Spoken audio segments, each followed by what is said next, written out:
Miss Poppy's is a great little flower shop that's been around for about 4 years. In that time, owner Joe Yarrell has set the business up on social media, but now wants to turn those followers into customers.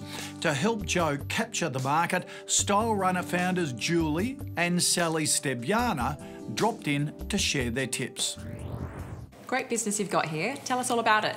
So Miss Poppy's has been around for 4 years now. I adore flowers and it was just time to get my own business happening. We're very vintage and antique and retro style. We do lots and lots of weddings and different events. I just would really love to grow the online business.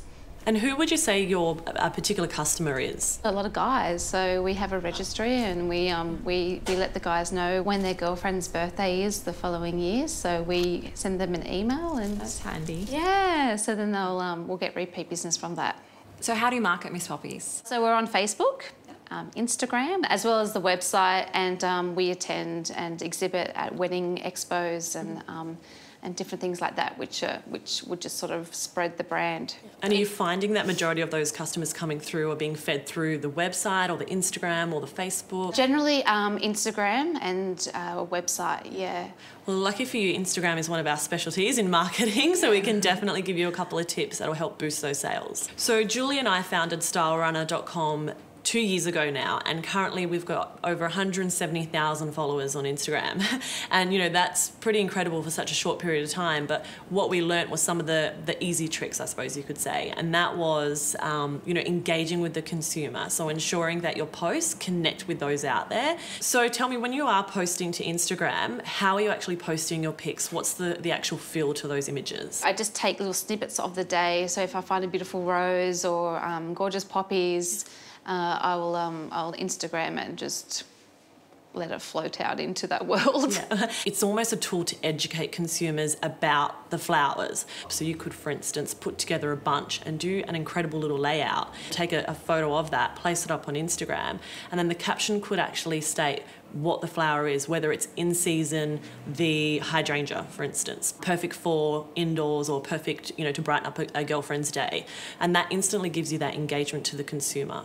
Don't forget hashtags. You can actually look up the most popular hashtags on Instagram, which will instantly, you know, get you a huge amount of visibility for people that are just surfing for beautiful images.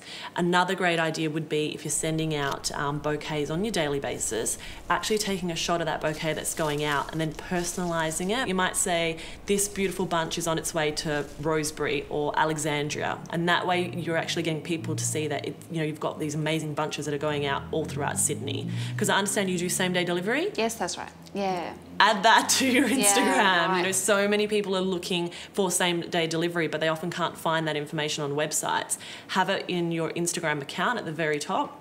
So we offer same-day delivery, and also have that within some of your captions throughout your images as well.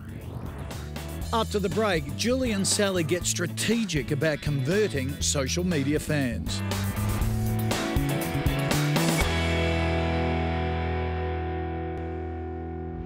Joe Yarrell is ready to leverage a social media following for sales, and Style Runner founders are on hand with a sharp strategy. Let's hear their advice for the budding florist. We also very early on seeded quite a lot of influencers who had incredible followings as well. And you know, within Instagram, you have those ethics that you need to abide by, that if you're taking someone else's picture, you regram it, but you give them a shout out. That creates really good energy where they then want to do that for you. Everybody loves a shout out, right? Everybody loves a shout out. I would suggest, you know, sending some flowers out to what we call influencers on Instagram who have huge followings, and if they received a lovely bouquet from you, they would likely Instagram that and give you a shout out, and as Sally said, really grow your following base. You know, someone that has 40,000 followers. Yeah, so it's a really good way to increase your visibility on Instagram. Always include a call to action. Yeah. So at the end of your little photo caption, you might say something like, jump online and have a look at our beautiful range of flowers. If you say something like, buy them for your girlfriend, that's a call to action. Always suggest something at the end which inspires some action, and you'll be surprised how the conversion rate will actually go up over time just by including that little bit of information. Yeah. And if you do take the time to create beautiful imagery as opposed to just posting up a picture of a bunch of flowers, and you instead create almost like a beautiful layout, you'll often find that those images become regrammed because people want that beautiful imagery on their own Instagram account. Through that, you'll actually get shout outs, which will get you new followers, onto your account and hopefully new consumers as well. Yeah. Post fairly frequently. We post about 8 times a day. Now that's a lot, and you have to find that fine line between what's enough but not too much for your customers. But post 3 or 4 times a day. If they're absolutely beautiful photos, people are going to enjoy them.